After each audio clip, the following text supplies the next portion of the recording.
Olá, escritoras, escritores, povo do livro e amantes da literatura em geral. Eu sou Rogério Duarte, sou secretário-geral da União Brasileira de Escritores, diretamente do Circuito Fechado Virtual, aqui no estúdio da Gargamel Produções. Este é o UBEcast, podcast da UBE em novo formato. E aqui nós vamos entrevistar autoras e autores que estão escrevendo a literatura brasileira contemporânea. E pretendemos abrir espaço para os associados da UBE mostrarem seu trabalho. Estão aqui comigo Jaime Serva, que é diretor da UBE, e o nosso primeiro entrevistado, que vai ser o Ricardo Ramos Filho, que é o presidente da nossa entidade. Aqui nós observamos Fabiano Contente sonhando com sim a vitória, uma vida diferente no Sul. Metidos no sonho da família, os meninos e nós todos em escolas, aprendendo coisas difíceis e necessárias. Eu vou começar essa nova fase do podcast, como eu acabei de falar, entrevistando o Ricardo Ramos Filho. A gente vai falar um pouco da gestão do Ricardo à frente da UBE, não necessariamente nessa ordem. A gente vai falar dos livros mais importantes. O Ricardo acabou de lançar esse romance, que é o Toda a Poeira da Calçada. E um pouco da experiência do Ricardo como curador de festivais literários, jurado. Vamos tentar fazer aqui uma avaliação dos últimos 6 anos na UBE e tudo que for aparecendo aqui. Fazendo a apresentação do Ricardo, ele faz parte de uma família literária, todo mundo sabe, o avô do Ricardo é um dos maiores escritores do Brasil e tem encantado gerações, sobretudo com Vidas Secas, mas não só. São Bernardo, Angústia, Memórias do Cárcere, Infância, entre outros livros. O pai do Ricardo foi presidente da UBE, fez também história no conto e no romance, além de ter sido um dos mais importantes publicitários do Brasil, né? Professor inesquecível da Escola Superior de Propaganda e Marketing, e esse é o legado que o Ricardo traz consigo. Mas ele não fica atrás desses dois grandes homens. Desde 92, o Ricardo publicou o seu primeiro livro, 92, né, Ricardo? Isso. O Computador Sentimental, que foi reeditado em 2023 pela editora Sintra. E o Ricardo tem se consolidado como um dos maiores autores de literatura para crianças e jovens do Brasil. Na pesquisa acadêmica, Ricardo pesquisou a obra do Graciliano. E eu quero começar aqui dizendo que o Ricardo...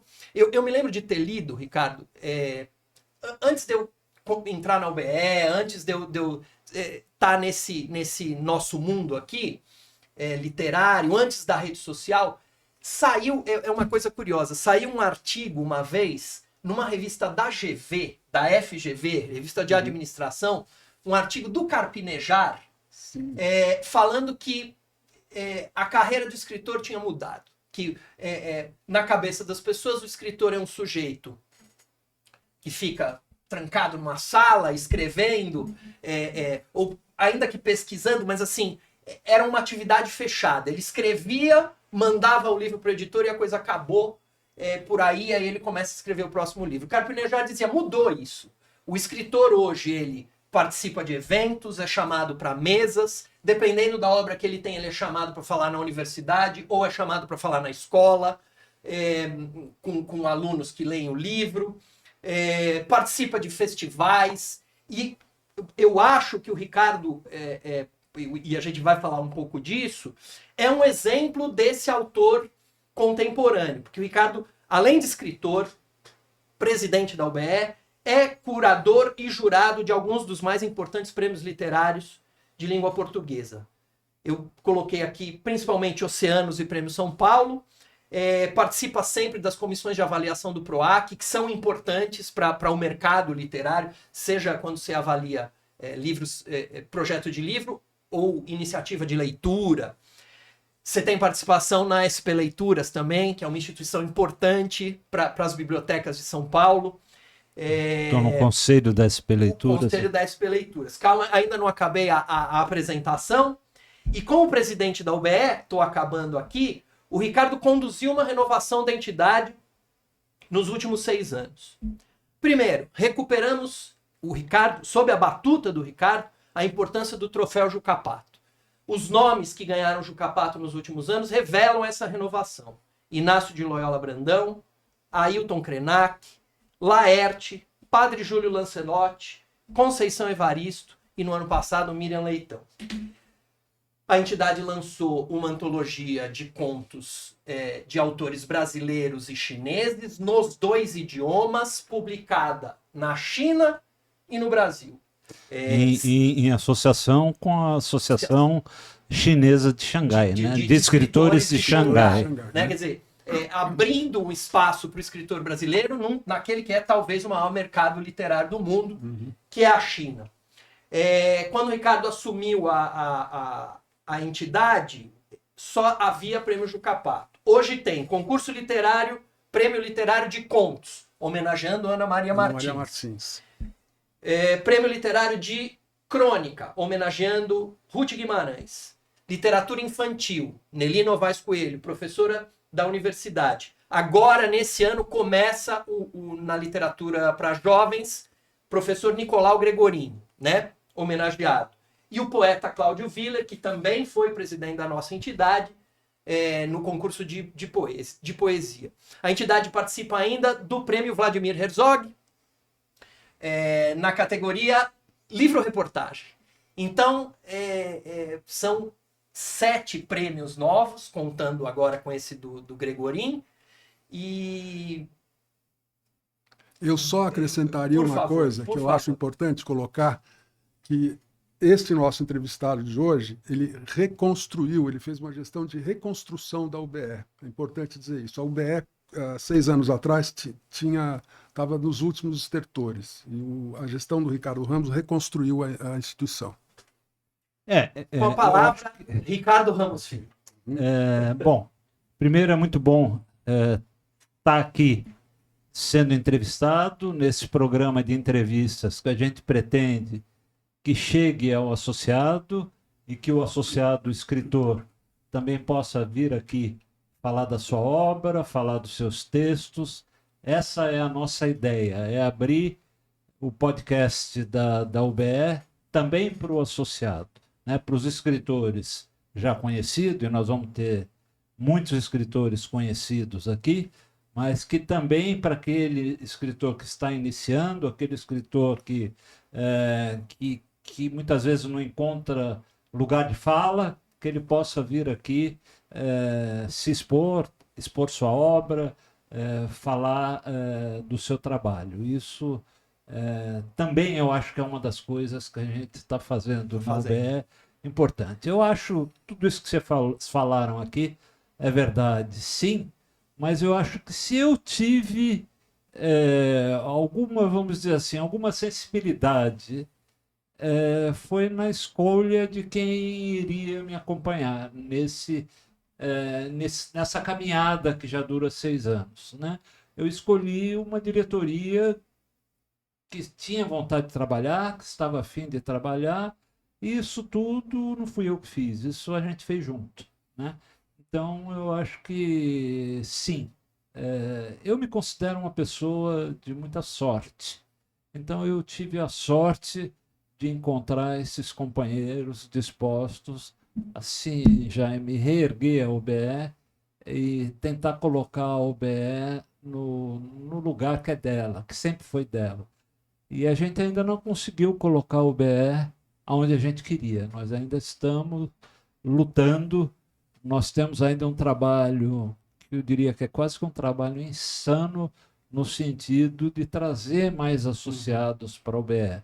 A UBE, como uma entidade que representa o escritor, precisa ser significativa em termos de associados. A gente ainda, e eu tenho que ser franco, a gente não tem ainda um número significativo de associados. A gente está buscando isso e espero que a gente consiga.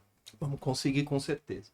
Eu quero começar assim, quero começar da obra e aí a gente vai expandindo para UBE e outros lugares. Ricardo acabou de lançar esse livro, Toda a Poeira da Calçada. Eu quero começar com, eu chamei aqui de pergunta a queima-roupa, tá? É um ponto de chegada fundamental da sua obra, Ricardo, tanto do ponto de vista formal quanto pessoal. Você concorda? Concordo. Por quê? porque eu precisei, para escrever, e esse é o meu romance de estreia, esse é um romance, para eu escrever um romance, eu precisei me autorizar a escrever um romance. E para me autorizar a escrever um romance, eu precisei me libertar de algumas amarras. Eu acho que basicamente é assim, eu precisei estar muito consciente de que eu era neto de Graciliano, de que eu era filho de Ricardo Ramos, de que eu li Graciliano, de que eu li Ricardo Ramos, de que os dois ecoam como escritores e como obra dentro de mim, mas que eu tenho voz própria e que eu poderia escrever um romance, porque nesse romance poderia até a gente poderia até encontrar alguns ecos, tanto do Graciliano quanto do Ricardo. Isso é inevitável, a gente sempre reproduz os ecos de quem a gente lê, quanto mais sendo avô e sendo pai, mas eu acho que depois de muito tempo na estrada, eu considerei que eu poderia escrever um romance livre dessas amarras, livre dessas influências, com capacidade de falar por mim mesmo. Ricardo, eu vou falar do final do livro, mas quem vai nos ouvir pode ficar sossegado, porque eu não vou dar o chamado spoiler, nada disso. Mas eu vi uma coisa no final do livro, Ricardo, que eu falei antes da entrevista começar que eu ia tentar... A gente se conhece, a gente se fala todo dia, às vezes eu falo mais com o Ricardo do que com alguns familiares queridos.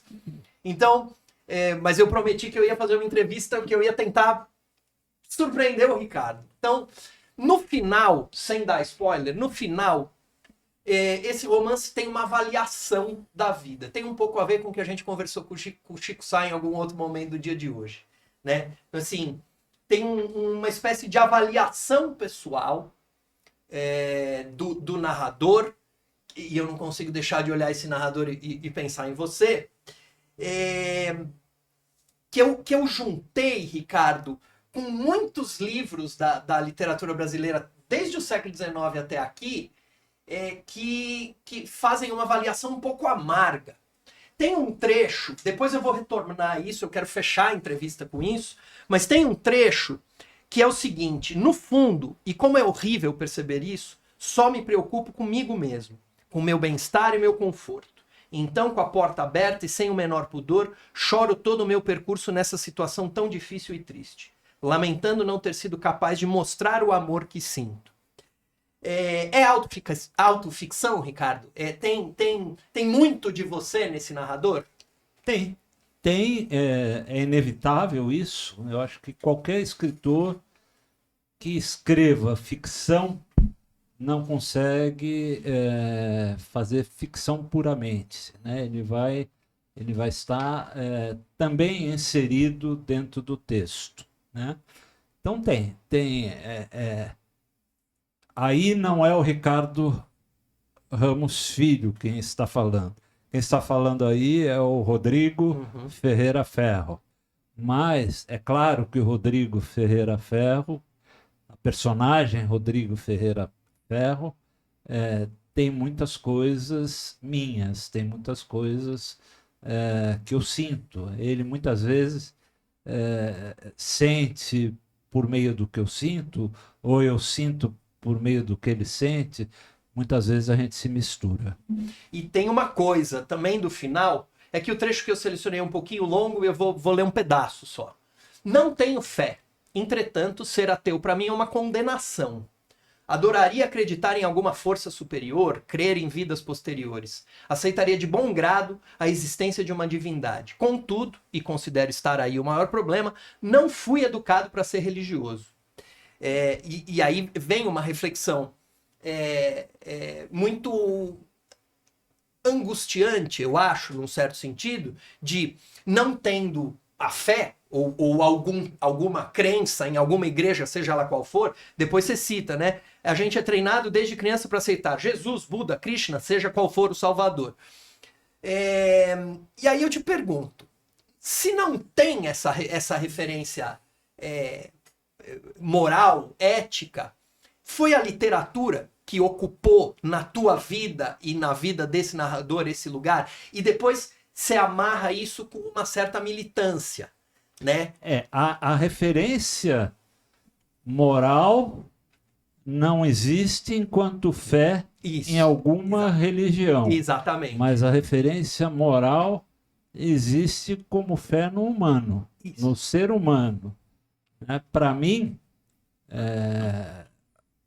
o que eu tenho que ser é muito ligado no homem, no que é o ser humano. E é nisso que é nele que eu creio. Uhum. Eu creio na força das pessoas, do ser humano. Mas o que aponta o sentido é a literatura também? A literatura como possibilidade de dar ao ser humano e ao homem o que eu considero fundamental na literatura.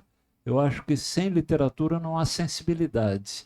E eu acho que o que a literatura traz de presente para o ser humano, principalmente, é a sensibilidade, é a possibilidade de sentir, de sentir de uma maneira diversa, de não sentir sozinho, de sentir também junto com os personagens, de aprender a sentir, de sentir mais amplo. Uhum. Não? Essa por enquanto não. Então vamos lá. Eu vou começar a ampliar, então, eu quero amarrar o Toda a Poeira da Calçada com outros livros. Antes de Toda a Poeira... Desculpa, você deu uma mudada no... Então, eu queria perguntar para você, Ricardo, como é que por que a literatura para crianças e jovens foi o seu rio caudaloso que andou esses anos todos? O que despertou esse interesse? Eu tenho duas respostas, né? Talvez uma mais literária, outra menos, ou talvez as duas sejam verdadeiras e se confundam, né? É assim, eu sempre fui desde menino um leitor apaixonado, um leitor que quando criança se encantou com os escritores para crianças e jovens. Eu fui um leitor encantado primeiro com Lobato, depois com Viriato Correia, do Cazuza, com Robinson Crusoe, com Robin Hood, com Laura Ingalls Wilder, que é uma escritora americana que eu lia muito quando era pequeno, né? Depois com Moby Dick, esses com Os Três Mosqueteiros, com Rob Roy, esses livros fizeram a minha infância. Então eu acho que quando eu comecei a escrever, eu queria um pouco retribuir o bem que esses autores me fizeram. Eu queria ser também um autor capaz de fazer com os leitores, com as crianças que iriam me ler, aquilo que esses caras fizeram comigo. Então acho que foi um pouco por isso, uma coisa meio que de gratidão. Agora, foi também, não há como negar, e talvez isso seja um pouco mais triste, né? O que me sobrou dentro da família a qual pertenço. Quer dizer, eu sabia que começar pelo romance ou pelo conto chamaria muito mais atenção dos vigilantes de plantão. Né? Da patrulha. A patrulha. Né? Puxa vida, como que esse cara ousa escrever um romance sendo neto do Graciliano? Como esse cara ousa escrever um conto sendo filho do Ricardo Ramos? Agora, eu podia escrever literatura infantil e juvenil, porque nem Graciliano, nem o Ricardo se especializaram nesses gêneros, né? Então, para mim, era um terreno mais livre, um terreno que eu podia caminhar mais sozinho, sem tanto risco. Então, é a coisa do autor jovem que está começando, né? Hoje, aos 71 anos, eu não estou muito mais preocupado com esse tipo de crítica.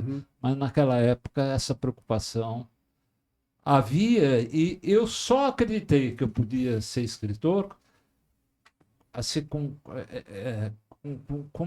alguma certeza depois que eu lancei o Computador Sentimental, e que o Computador Sentimental ganhou o prêmio de melhor livro juvenil daquele ano, o prêmio Adolfo Eisen. Eu falei, puxa vida, eu esperava paulada e veio um prêmio. Então, acho que dá para eu continuar escrevendo. Então, aproveitando que você falou do prêmio, eu tô livre aqui no meu roteiro. Você é curador ou jurado de alguns dos mais importantes prêmios literários do país. Oceanos, Prêmio São Paulo, comissões do PROAC, que nem eu falei no começo. E tem os prêmios da UBE, né? Que a gente tem... Os nossos prêmios têm crescido, têm aumentado o número de inscritos e tal. Tem muito folclore, Ricardo, sobre a experiência de ser jurado. Uma vez eu fui jurado do Jabuti e me perguntaram se eu tinha recebido alguma grana de alguém, de grande editora, se alguém tinha me assediado, e não aconteceu absolutamente nada. Assim, eu recebi os livros, avaliei, entreguei, não aconteceu nada. Então, eu te pergunto o seguinte, Ricardo, quando você é jurado, você acaba olhando com mais simpatia um livro ou de grande editora, ou de autores conhecidos, ou algum outro motivo que eu não estou colocando aqui? E se sim, por quê? Se não, por quê? Não. Nunca recebi sondagem nenhuma. Nem eu. E vamos dizer assim que nós estamos em 2024. Eu acho que talvez a primeira vez em que eu fui júri de algum concurso literário foi em 2012. Então eu tenho aí já 12 anos. 13, né? Estamos em 2025. 13 anos. Temos 2025. Tem 13 anos que eu estou aí. Prêmios de romance, prêmios de conto, prêmios de crônica, de poesia, literatura infantil. Estou lendo. Eu sempre julguei. Para mim, tanto faz. Aliás, eu nem olho muito quem é a editora do livro. É claro que em alguns prêmios a gente não sabe quem é o autor, a gente só vê o texto, né? É escondido da gente o nome do autor. Outros prêmios, o Prêmio São Paulo, por exemplo, a gente julga o romance. Então, é o livro. Eu tenho um livro, eu tenho o Oceano, tem a capa. Eu tenho Oceanos, é assim também. Então, a gente vê o livro, vê o autor, vê a capa, a gente sabe quem é, né? Eu procuro me ater ao texto, né?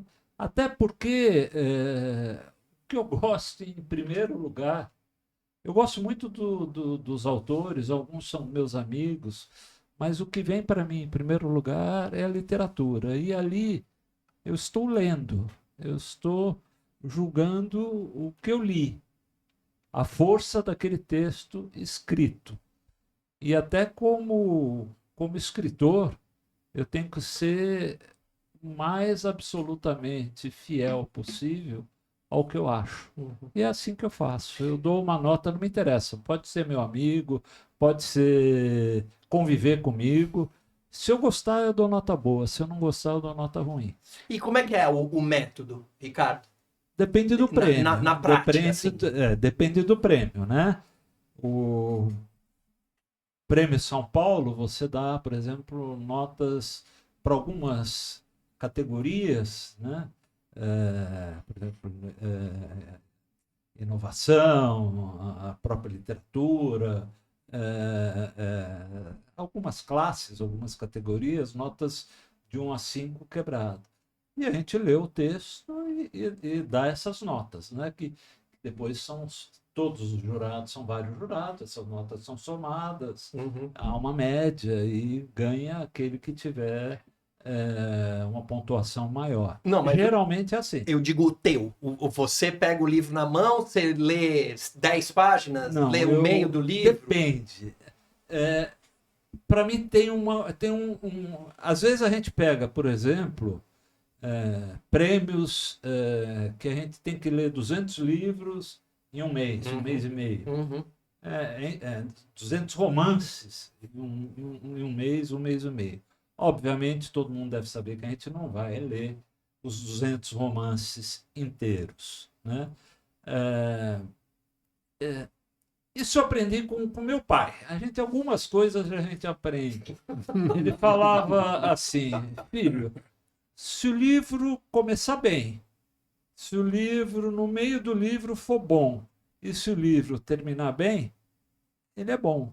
Então, leia o começo, pula para o meio, vai para o fim e vê como está o livro. Se ele insistir em ser bom do começo até o fim, é uma boa nota. Se o livro começar mal, já não adianta. Não tem muito salvação. Isso é o que facilita nos grandes prêmios. A maioria dos livros, isso é natural, né? A gente vai ter, em qualquer prêmio literário, a gente vai ter, isso é uma seleção natural, a gente vai ter poucos livros excelentes, poucos livros muito bons, né? Então, aqueles livros ruins ou muito ruins, a ruindade faz com que a gente já rapidamente dê uma nota que não é muito boa e passe para o próximo. O que atrapalha um pouco, principalmente a mim, é quando eu pego um livro muito bom. Porque quando eu pego um livro muito bom, eu começo a ler e não quero largar. E muitas vezes aí sim eu pego o livro e vou do começo até o fim. Isso atrasa o trabalho como um todo. Porque aí eu li o livro inteiro. Então, a grande dificuldade é quando nos prêmios literários a gente tem um ano, isso acontece às vezes, em que a gente tem muitos livros bons. Aí fica mais difícil. Porque... O Ricardo, prêmio literário ajuda na carreira do escritor? Você acabou de falar do teu... Eu acho fundamental. Inclusive aqueles leitores iniciantes que me procuram, falam: Ricardo, eu não consigo publicar, as editoras não dão espaço. Eu mando meus livros, elas sequer me respondem, não respondem mesmo, não respondem para ninguém. É um hábito do editor. Aliás, é uma coisa que eu acho muito pouco educada, mas a maioria das editoras, eles poderiam ter até um e-mail padrão só para responder: olha, recebi, vou ver, mas não, isso não acontece, né? Mas eu sempre digo àquele que está começando, aquele que me procura, aquele que pede conselho: olha, esse texto que você está me mostrando aqui é um bom texto. Você tem condição de fazer uma autopublicação? Você tem condição de pagar para que esse livro exista? Então faça isso e inscreva esse livro num prêmio literário. Porque se você ganhar um prêmio literário, se você for selecionado, você vai passar a ser conhecido. E a partir daí, o teu caminho vai ser mais fácil. Aqueles escritores premiados, aqueles escritores que recebem prêmio, vão chamar a atenção das editoras. Aí a editora vai passar a responder, vai procurar, vai ter interesse, porque aí o interesse é financeiro. Aquele autor provavelmente vai ajudar a engordar os cofres da editora. Aí ele passa a ser importante. Ô Ricardo, depois de tanto prêmio, tanto júri, tanta comissão, teve alguma revelação assim que você se lembra de autores que naquele ano se revelaram e se projetaram mais? Isso que você está falando? Isso tem sempre, né? Depende, é característica do prêmio. O Prêmio de São Paulo de Literatura, por exemplo, você tem a revelação de romance, né? Então você tem algo que eu me lembro, assim, de memória é meio difícil, mas eu tenho uma Paula Fábio que ganhou como romance de estreia. Tem o Antônio Chechenes, que ganhou como livro de romance de estreia também. A Cristina Judá também ganhou. A Cristina Judá ganhou como romance de estreia também.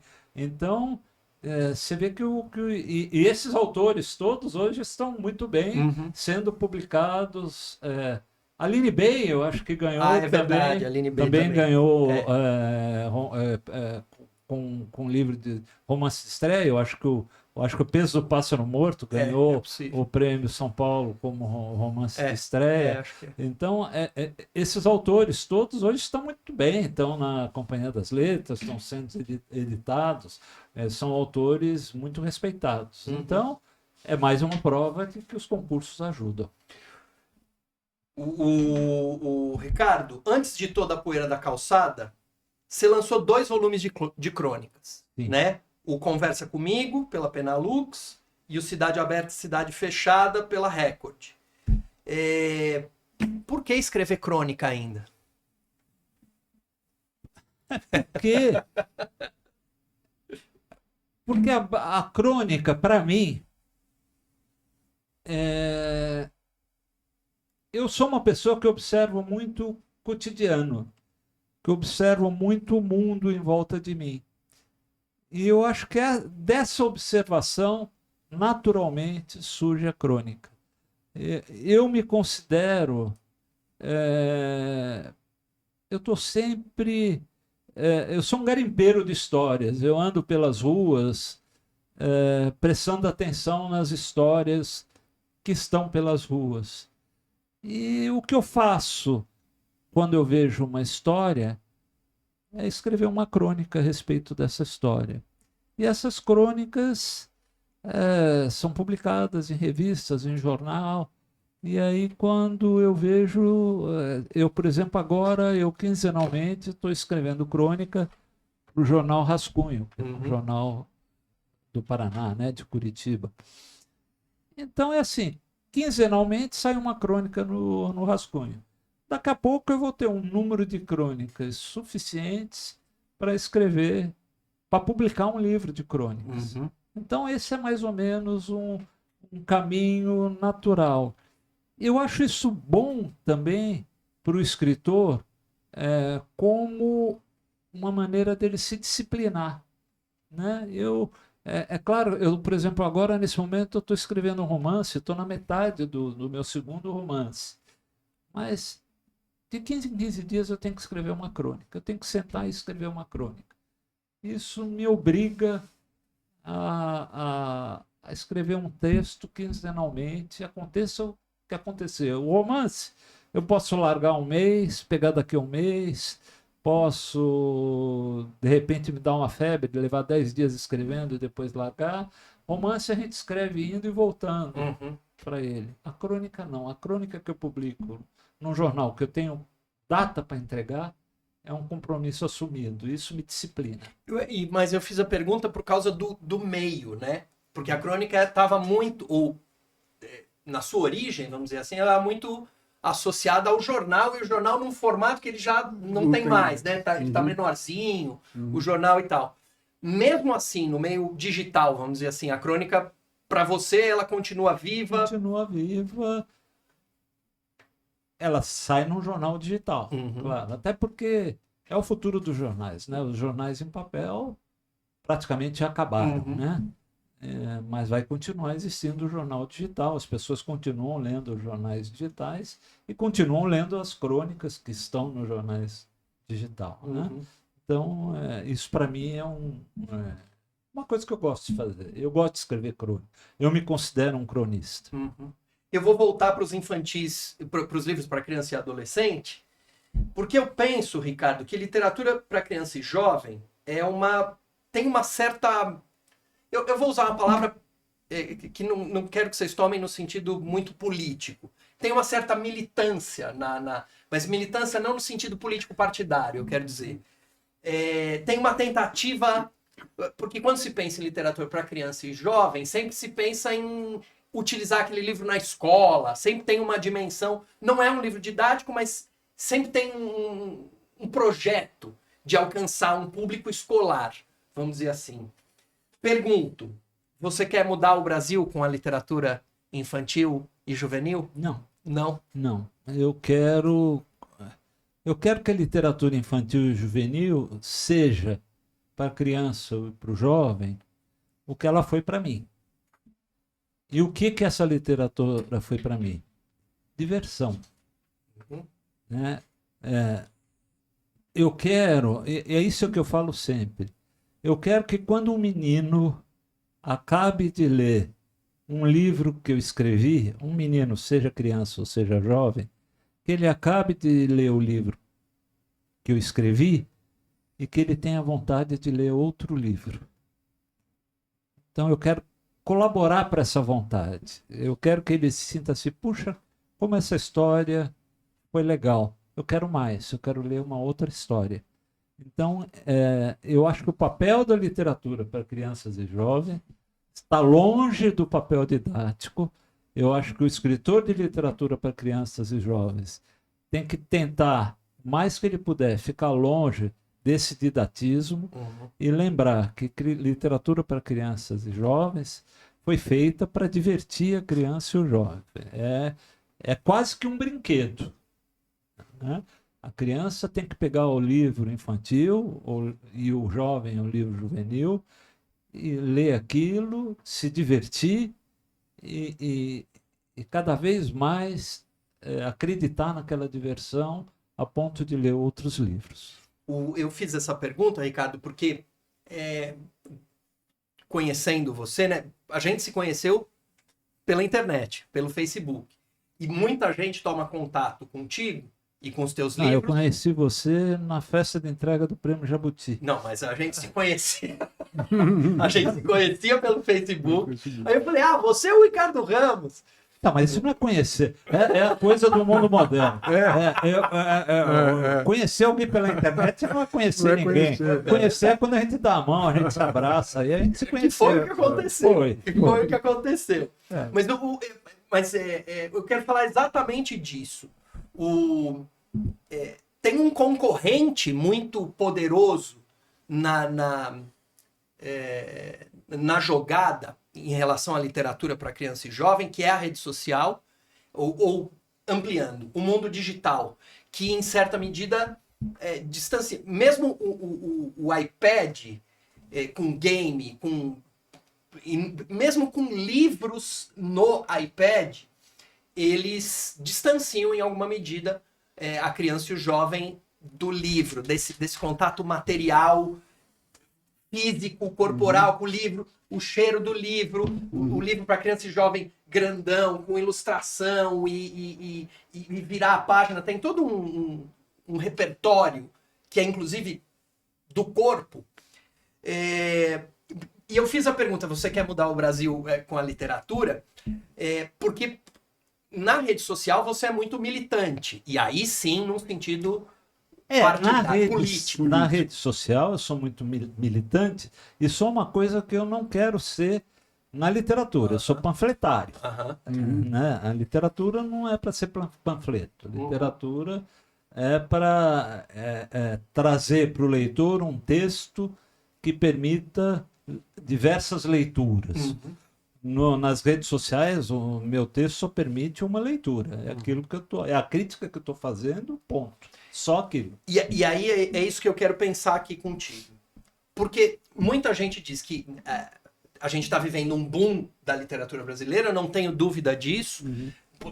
Clube de leitura em tudo quanto é canto. Eu mesmo estou conduzindo 2 clubes de leitura que me chamaram, não fui atrás. Enfim, os escritores... tem muita coisa rolando ligada à literatura, direta ou indiretamente. Mas eu quero perguntar o seguinte, se a literatura vira moda na rede social, se ela vende muito, porque é uma questão de mercado também, não dá para ser ingênuo e achar que a literatura está encantando só pela sua capacidade de contar histórias e tal. Tem uma questão de mercado, mercadológica também. Se ela, aqui quero te apertar, se a literatura se dobrou à linguagem das redes, ela perde em alguma medida o conteúdo crítico e não um crítico partidário. Essa capacidade que você está falando, ela não se perde um pouco num produtinho mais fácil e tal? Não, se for literatura. Né? Porque aí você está falando de meio. Né? Exatamente. Né? Eu acho que você pode ter um texto literário no meio digital. Né? Você pode ter um texto que eu leia, ache algumas coisas desse texto, você leia, ache coisas diferentes, o Jaime leia, ache outras coisas. Né? Trata-se de um texto literário. Né? Então, eu acho que se aquilo vai estar no papel ou se vai estar no meio digital, tanto faz, é literatura. Uhum.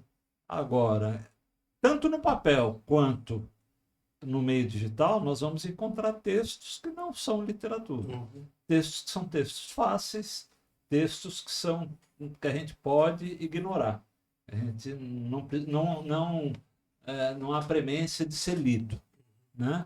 Agora, o que vai fazer o menino, o jovem, querer ler esses textos, seja no papel ou seja no meio digital, vai ser, e que isso eu acho, sempre achei, vai ser uma boa mediação. Né? Essa mediação, no meu caso, eu tive essa mediação em casa. Né? Eu vim de uma família que lia muito e que comprava livros e que me entregava na mão livros para eu ler. Mas a grande maioria dos meninos e jovens vão ter essa oportunidade se encontrarem em seus caminhos professores que sejam bons leitores, amantes da literatura, e que consigam entusiasmar esses meninos e jovens para a leitura. Não é difícil. Né? É uma questão, quando você é apaixonado por alguma coisa, você consegue apaixonar quem está em volta. Né? Então, o professor, se for apaixonado pela leitura, ele consegue apaixonar o aluno. E vai lá. Uma pergunta que sempre me persegue nessa questão, tanto como escritor como como leitor. Você acredita em literatura engajada? Acredito. E eu acho que alguns escritores muito famosos construíram uma literatura engajada. Graciliano, por exemplo, fez uma literatura engajada, mas era um engajamento a partir do texto, não era um engajamento panfletário. Uhum. Se você for ler São Bernardo é um texto político, que fala da exploração, né, que mostra um fazendeiro déspota explorando tudo em volta, até a própria mulher, até a própria esposa. Desumanizando, né? Aquela esposa. Desumanizando a esposa ao ponto de levá-la a um desfecho trágico. Né? É um texto engajado. Né? Mas não é panfletário. Não é panfletário, isso que eu estou dizendo. Os textos... Aliás, eu acho que a grande literatura tem a obrigação de ser engajada. Porque eu acho que o texto, para ser literário, além de trazer as metáforas, semioses, de ser bem escrito, esteticamente, tudo, ele tem que trazer o social também. Né? O social tem que estar no texto para ser um grande texto. E o Graciliano, por exemplo, fazia isso. E fazia, estou chutando aqui, acho que a chave para fazer isso é a linguagem, né? É o trabalho com a linguagem. Formal, vamos dizer assim. Não é o panfleto, é na construção da personagem, é na construção da atitude da personagem, no que a personagem faz. E no imprevisível. E no imprevisível, que esse é um traço da literatura fundamental. Né? O do panfletário não é. O panfletário é totalmente previsível. Um texto totalmente previsível. Saindo um pouco da literatura, indo para a música, o Eric Hobsbawm, no História Social do Jazz, ele traz essa questão sobre se o jazz, né, que o jazz seria hipoteticamente alienante. Ele começa o livro se defendendo, vamos dizer assim, estou fazendo um historiador marxista, declaradamente político e tal, mas ele diz, mas o jazz, nas suas origens, e no blues, portanto, naquelas matrizes da canção norte-americana, era engajado no sentido de que havia uma afirmação daquelas populações excluídas e da sua experiência. Que dava voz a essas populações. Exatamente. E tem uma forma composicional, musical nova ali. E aí ele diz, esse é o argumento dele, nesse universo. Era novo. Exatamente. Isso confere identidade. Né? E, portanto, um posicionamento político no sentido amplo, não no sentido panfletário. Então, aí é inevitável, Ricardo, eu te perguntar, e aí, a gente estava falando antes da entrevista, tinha esse debate na sua casa, né? Machado, de um lado, teria uma matriz na literatura brasileira que seria de Machado e uma que seria do José de Alencar. Você tá mais para qual? Machado ou José de Alencar? Porque eu tenho a impressão de que quem tende a ficar do lado do Machado parece ser mais crítico da realidade e tal. E quem fica do lado de José de Alencar é mais fantasista, sei lá, menos político. Olha, é assim, eu acho que as brigas que haviam na minha casa me deixaram um pouquinho de saco cheio. Né? Quer dizer, eu acho que a maturidade me afastou um pouco dessas brigas. Essas polêmicas. Né? Eu acho curioso isso, e hoje em dia eu reflito um pouco. Eu estou com 71 anos e meu pai morreu com 63. Então eu já sou bem mais velho do que o meu pai. Né? Então eu posso fazer essa crítica. É assim, eu acho que o Machado, e aí é uma questão de gosto pessoal, eu acho que o Machado, para mim, é o maior escritor brasileiro, né? Eu acho que o José de Alencar, eu considero um ótimo escritor, eu acho que eu coloco alguns escritores na frente do José de Alencar, mas eu gosto do José de Alencar também. Eu acho que se eu respondesse aqui que eu me considero na linha do Machado, eu estaria... eu vou ficar do lado do fodão. Né? Eu não sei, eu acho que eu sou eu. Eu não sou nem Machado, nem José de Alencar. Eu sou o meu texto, que às vezes pode ter ecos do Machado, porque eu li o Machado. Pode ter ecos do José de Alencar, porque eu li. Né? A gente aprende isso em literatura comparada. Né? A gente, quando escreve, ecoa todos os escritores que a gente leu. Né?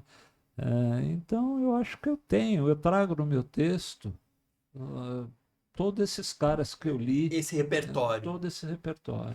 Então você acabou de matar uma parte da entrevista, porque eu fiz uma parte aqui que era assim, sempre uma pergunta, isso ou aquilo. Mas tudo bem, posso fazer? Claro. Dom Quixote ou Sancho Panza? Puxa vida.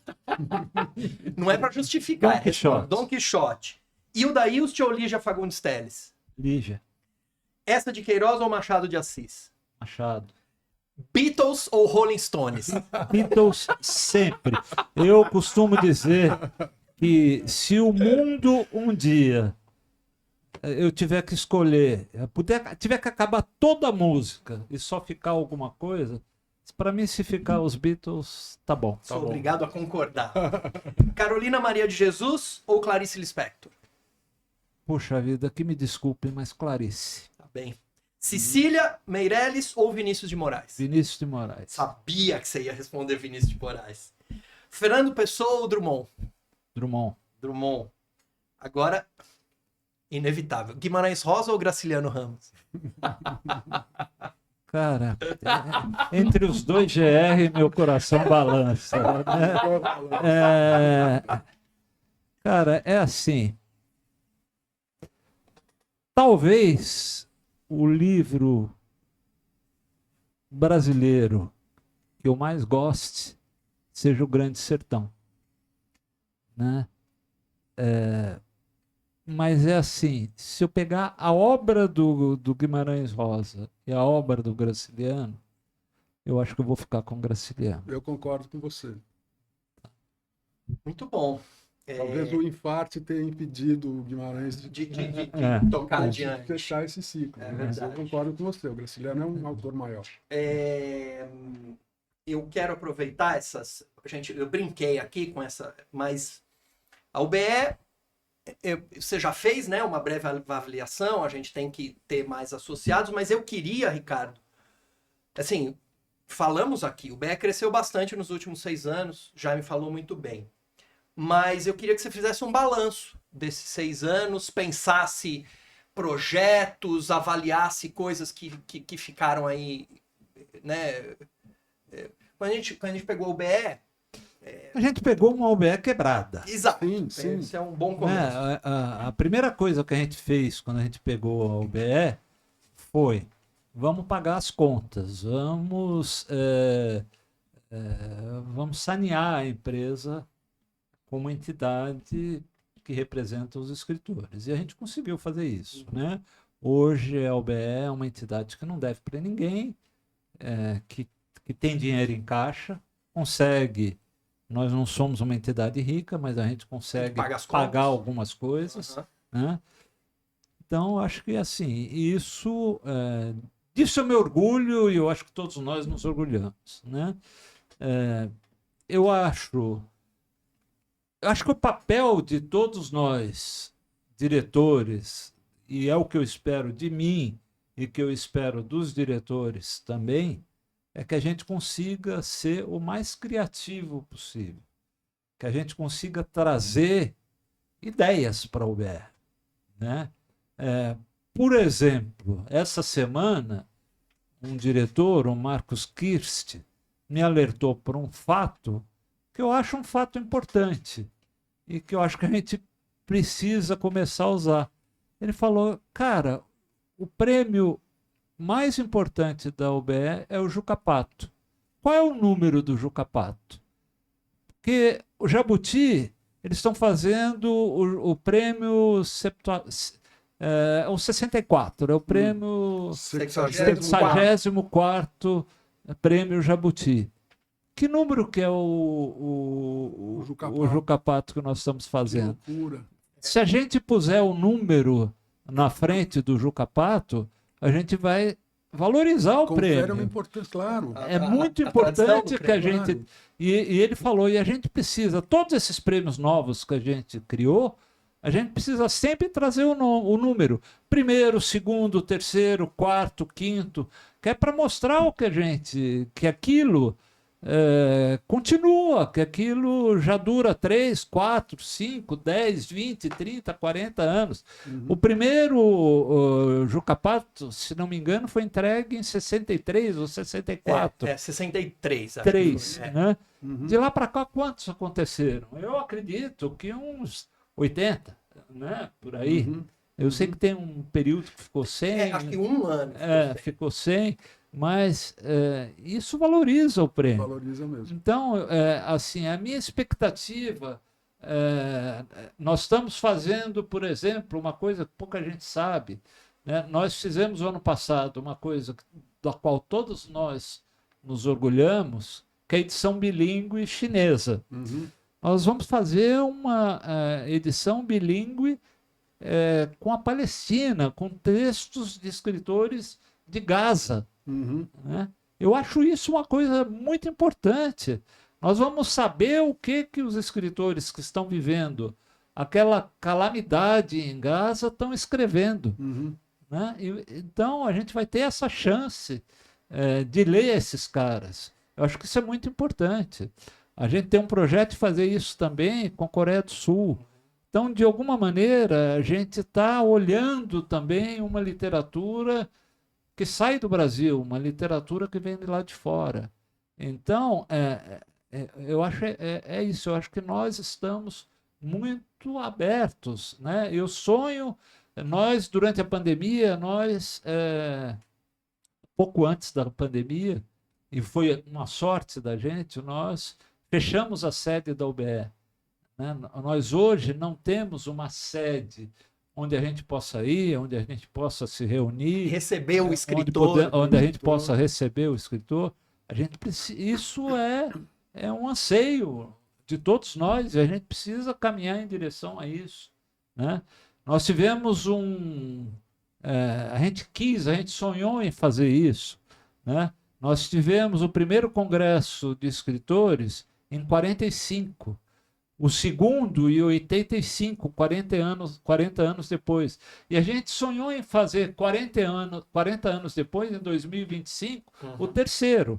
A gente foi atrás de Lei Rouanet, nós temos direito a captar 2 milhões para fazer o evento, e não temos nenhuma empresa interessada em investir dinheiro num congresso internacional de escritores em São Paulo.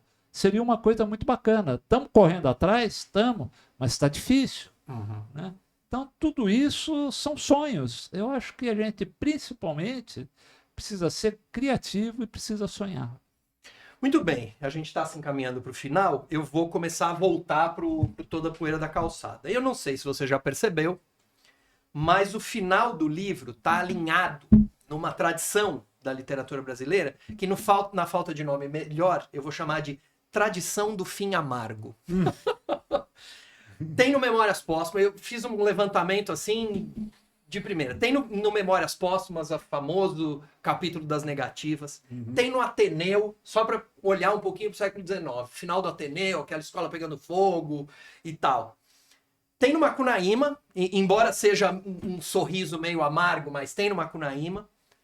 Tem naquela inocência da família do Fabiano no Vidas Secas, né? Quer dizer, ele se dirigindo ao... É o único livro que termina com um certo otimismo do Grande Segredo. Mas o leitor de 2025 pode dizer, meu Deus, o que essa família vai encontrar no ambiente urbano, né?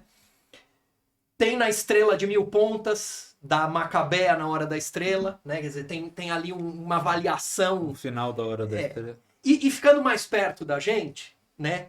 No final do Minhas Histórias dos Outros, do Zueni Ventura, tem um final também, uma avaliação, porque ele conta histórias, ele conheceu um monte de gente, e ele termina o livro dizendo, essas histórias não são minhas, essas histórias são dos outros. O Juca Kfouri, que a gente entrevistou juntos, naquele livro que eu adoro, que eu Confesso que Perdi, tá no título e tá no final. O Juca Kfouri fala, olha...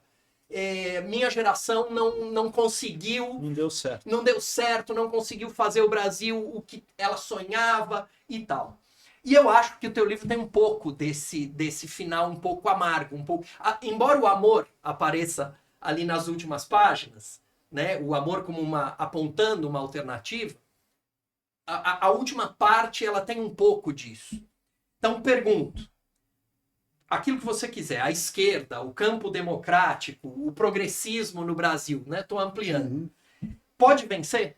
Podemos criar um projeto de país? Você tem essa esperança? É assim, se eu não tiver essa esperança, eu morro, né? Então acho que eu sou obrigado a ter essa esperança. Embora lá no íntimo eu ache muito difícil. Mas eu tenho esperança. Eu acho que 2026 está aí e eu vejo com muita preocupação muita gente canalha sendo citada, muita gente canalha sendo apontada como possível candidato a presidente. Canalhas que vendem escola, canalhas que vendem companhia de água, canalhas que querem privatizar a Petrobras. Então, é muito difícil para mim enxergar alguma coisa de positivo no amanhã. Mas, ao mesmo tempo, eu vejo uma pesquisa da JQuest, que saiu ontem, e vejo que, apesar de toda a mídia divulgando todo dia a perda de popularidade do Lula e fazendo questão de ampliar essa perda de popularidade para ver se realmente ele perde a popularidade, ele venceria qualquer candidato em 2026. Então, é isso que me dá ainda alguma esperança, né? A esperança no campo progressista, a esperança no campo de esquerda, e o Lula é um só. Nós não temos no campo da esquerda, né? Eu acho que até temos pessoas de muito valor. Eu acho que Flávio Dino, por exemplo, seria um excelente presidente da República, mas ele não tem o apelo popular que tem o Lula, né? Então, enquanto ele não tiver, vamos de Lula em 2026. Eu espero que ele esteja lá para a gente poder ganhar as eleições e continuar podendo sonhar, né? Continuar barrando a entrada desses fascistas que saíram do armário, né? Porque é impressionante o número de fascistas que a gente encontra hoje em dia. Parece que eles se multiplicam no mundo todo, né? Nos Estados Unidos, no Brasil, na Europa. Como tem fascista? Como o pessoal parece que não aprendeu com o que aconteceu na Alemanha nazista. Eles querem aquilo de volta. Claricianamente, complete a frase. Quanto ao futuro? O amanhã feliz. Quer se despedir, Jaime? Quer se despedir, Ricardo? Eu fico muito feliz de poder ter tomado parte nessa conversa com você. Eu também. E eu diria que, particularmente, que esse tipo de conversa que a gente vai multiplicar agora aponta um caminho, uma trilha para essa sua posição de esperança num futuro melhor. Eu acho que a gente constrói, a partir daqui a gente bota um tijolinho nessa esperança. Que bom. Também acho. Se aquela garrafa fosse minha, eu jogava ao oceano com alguns desejos. Não muitos, que querer demais é perder-se em futilidades. Há na felicidade a vocação para a simplicidade. Nas coisas simples, beleza apaziguadora. E como a fantasia é minha, Deus, não importa que ele não faça parte das minhas crenças, encontraria a missiva aquática. Com seus enormes dedos enrugados, ele coçaria as barbas brancas, engoliria mais um pouco de arroz doce, já que a sobremesa é divina, coçaria o barrigão satisfeito e com ares de enfado puxaria o papelzinho. O indicador monumental deslizaria facilmente pelo gargalo estreito, afinal ele é Deus. Basicamente, 3 pedidos: saúde, amor e esperança. Principalmente esperança. Esse é um trecho da crônica Ano Vindouro, do Ricardo Ramos Filho, no livro Conversa Comigo. Fui eu que escrevi isso, não lembrar. Obrigado, Ricardo. Eu que agradeço. Nossa trilha original é Candongas Não Fazem Festa, música de Zeca Viana, especialmente para o BE. Produção, edição, efeitos, Vinícius, que está aqui, vocês não estão vendo, mas está aqui, Rodrigo Costa, eletricamente carregados no estúdio Gargamel, aqui do Gargamel Produções, caçando pequenos seres azuis. O roteiro é de Rogério Duarte, a UBE é a Casa do Escritor Brasileiro, associe-se. ube.org.br/associe. Tem mais não, até a próxima.